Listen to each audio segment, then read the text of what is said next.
या कार्यक्रमाच्या निमित्तानं जरा समजून घेणार आहोत. मित्रांनो, या देशामध्ये आपल्या सर्वसामान्य माणसाला माणूस म्हणून जगण्याचा अधिकार कधी नव्हता. मी नेहमी बोलताना असं बोलत असतो की श्याममानव नावाचा एक माणूस तुमच्या पुढ्यामध्ये बोलतो आहे. हा अधिकार मी माणूस म्हणून तुमच्या पुढ्यामध्ये बोलतोय, मला माझ्या संविधानाने दिलेला आहे. त्याचं कारण असं आहे मित्रांनो, मी माझ्या वैयक्तिक जीवनामध्ये, सामाजिक जीवनामध्ये कोणत्याच विचारांच्या पातळीवर जातपात मानत नाही. आपली आडनावं जाती प्रदर्शक असतात, म्हणून मला जेव्हापासून कळायला लागलं वयाच्या 19व्या वर्षी आम्ही जयप्रकाश नारायणच्या संघटनेमध्ये अनेक लोकांनी नावं बदलली. मी माझं आडनाव टाकून दिलं आणि माणूस, मानव हे आडनाव धारण केलं.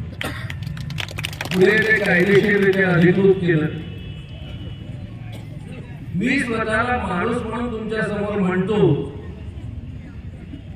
याचं कारण मला आपल्या देशाला स्वातंत्र्य मिळाल्यानंतर ज्या पद्धतीची राज्यघटना आपण निर्माण केली त्यातून मिळालेला हा अधिकार आहे. एक सामान्य माणूस म्हणून मला जगण्याचा अधिकार आहे. माणसाला जो सन्मान असायला हवा आहे तो सन्मान मला प्राप्त करण्याचा अधिकार आहे. इतर माणसांसारखेच मला समान अधिकार मिळण्याचा अधिकार या राज्यघटनेने मला दिलेला आहे. पण मी परंपरेच्या भाषेमध्ये जर तुम्हाला बोलायला लागलो, या देशाची जी गेली 2000 वर्ष 2300 वर्षांपासून परंपरा चालत आलेली आहे, त्यानुसार जर मी तुमच्या पुढ्यामध्ये बोलणार असेल तर मित्रांनो, मला असं म्हणावं लागेल की मी एक शूद्र माणूस तुमच्या पुढ्यामध्ये बोलतो आहे. हा काय प्रकार आहे? शूद्र माणूस तुमच्या पुढ्यामध्ये बोलतो आहे. आपण सगळीच्या सगळी खेड्यापाड्यात जगणारी माणसं आहोत.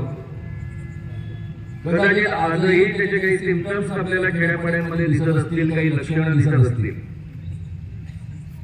पण ज्यांचं वय आता 50शीत पोहोचलेलं आहे त्यांनी आपलं बालपण आठवून पाहावं.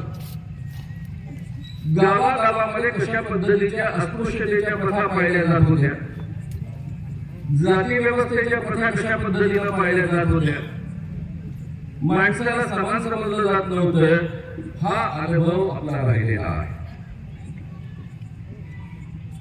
शिवाजी महाराजांचं आपण नाव घेतो का?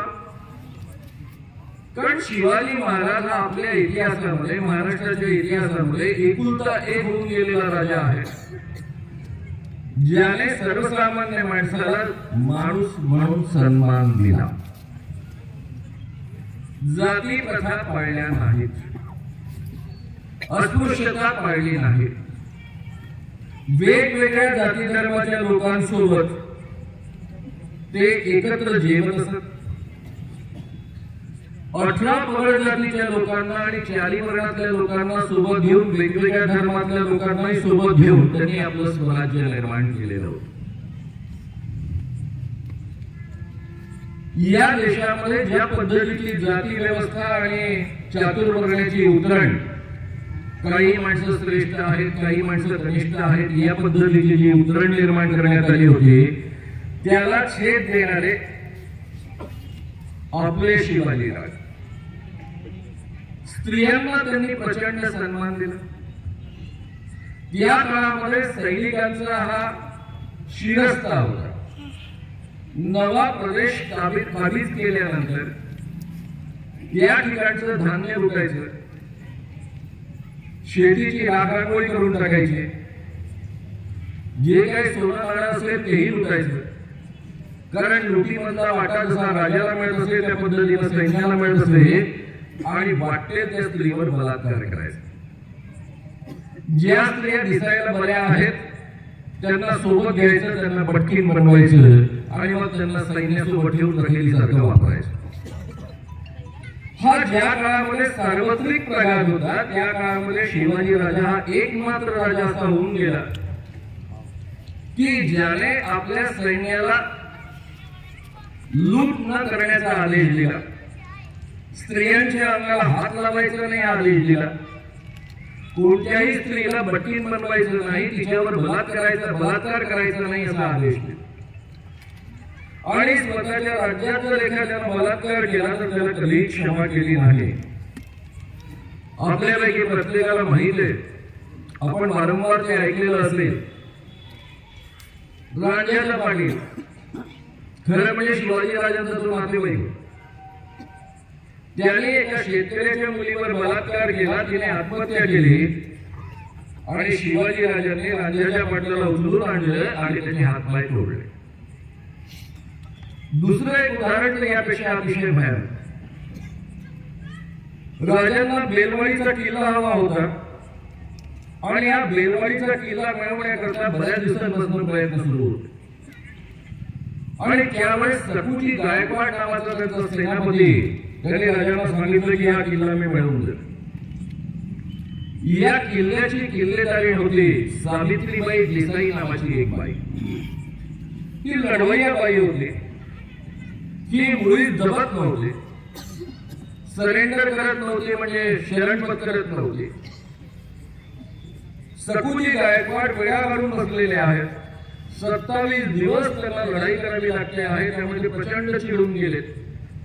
आणि जेव्हा किल्ला ताब्यात आला त्यावेळेस त्यांनी या चिडीप होती की या बाईने 27 दिवस लावलेत, मला लढायला एवढा त्रास दिला आणि म्हणून त्यांनी तिच्यावर बलात्कार केला. शिवाजी महाराजांच्या स्वतःच्या स्वराज्याकरता अत्यंत आवश्यक असणारा हा बेलवाडीचा किल्ला तो ज्या सेनापतीला मिळवून दिला, त्या सेनापतीला सुद्धा शिवाजी महाराजांनी माफ केलं नाही. सकुजी गायकवाडांचे डोळे काढलेत आणि आयुष्यभर त्यांना जेलमध्ये ठेवलं. असे हे शिवाजी महाराज. कल्याणच्या सुभेदाराच्या सुनेची गोष्ट आपण सगळ्यांनी ऐकलेली असते लहानपणापासून, म्हणून मी ती रिपीट करत नाही. मित्रांनो, हा माणूस पहिला माणूस आहे आपल्या भारतामधला आणि कदाचित जगामधला की युद्धामध्ये स्त्रियांवर बलात्कार करणं हा कॉमन शिरस्ता होता.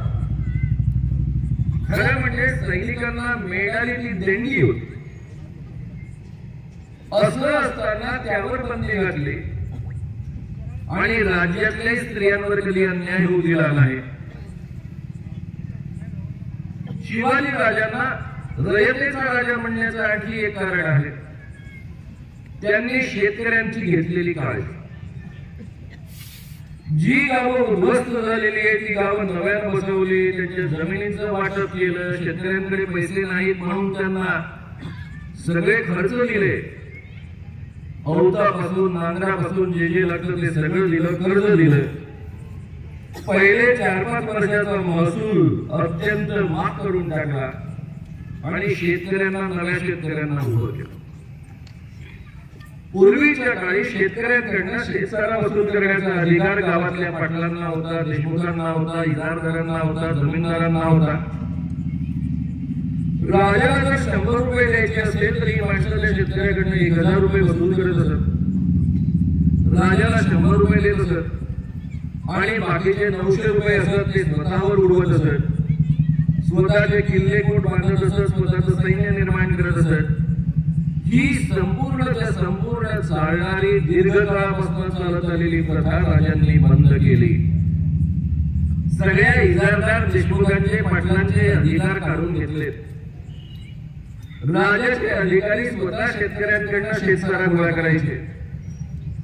एकूण जे ते पिकवतील शेतामध्ये त्याचे 5 भाग केल्यानंतर 2 भाग राजा घ्यायचा, 3 भाग शेतकऱ्यांकडे ठेवायचा आणि त्यानंतर कोणी 1 पैसा सुद्धा शेतकऱ्यांकडनं घेणार नाही. या पद्धतीची व्यवस्था आपल्या स्वराज्यामध्ये शिवाजी राजांनी निर्माण केलेली होती. त्यामुळे शेतकऱ्यांचं मोठ्या प्रमाणावर शोषण थांबलं. या काळामध्ये जर समजा दुष्काळ पडला तर दुष्काळ पडल्यानंतर राजा शेतसारा वसूल करत नसे, माफ करत असे किंवा सवलत देत असे की पुढच्या काही वर्षानंतर तुम्ही